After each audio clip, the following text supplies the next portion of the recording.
Toady News from White. Chapal Spitalfield. Another murder by Jack. Where is Jack? Jack the Ripper. Jack. कैसे है दोस्तों, स्वागत है मेरे इस YouTube चैनल में। आज हम इस वीडियो में बात करेंगे एक लंदन सिटी की बहुत ही मिस्टीरियस कहानी। इस वीडियो में जानेंगे हम एक अज्ञात सीरियल किलर जिसका नाम जैक है, कैसे वो जैक अपने कत्लों का अंजाम देता था। तो वीडियो के अंत तक बने रहें।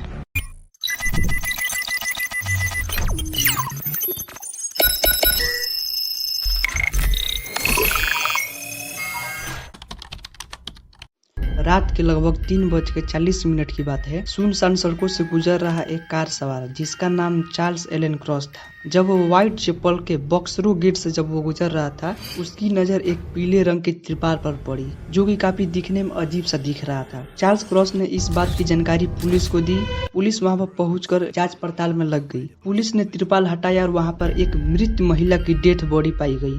जांच के बाद पुलिस को यह पता चला कि इस महिला का नाम मैरी एन निकोलस था। इस महिला का गला किसी धारदार हथियार से काटा गया था और इसकी डेड बॉडी से किडनी, लीवर और दिल तीनों के तीनों निकाल लिया गया था। पुलिस को बात यह काफी खौफनाक लगी, लेकिन पुलिस इस बात को उतना सीरियसली नहीं लेती है और उनको लगता है कि यह कोई पारिवारिक मामला होगा।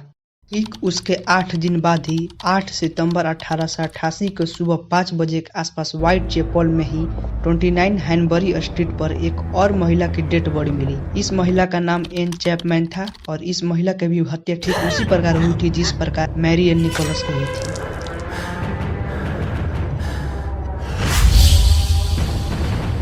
अगली सुबह लंदन के व्हाइट चैपल हॉस्पिटल फील्ड में ही सनसनीखेज फैल गई। सभी लोगों को, खासकर महिलाओं को भयानक सा डर सताने लगा। महिलाएं असुरक्षित महसूस करने लगी। इसी बीच अफवाहें बहुत तेजी से फैल रही थी जिसके कारण वहां की पुलिस और पब्लिक दोनों को ही पहरा देना पड़ता।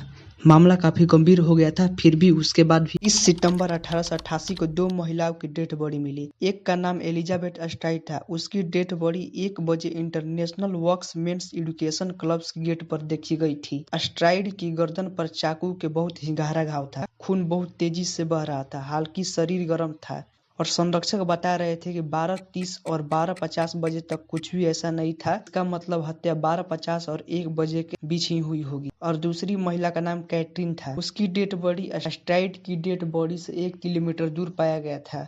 डॉक्टर के मुताबिक इसकी हत्या 1 घंटे के अंदर की गई थी। इस तरह लगातार 3 हत्याओं के बाद एक नाम काफी चर्चे में आया, जो था जैक द रिपर।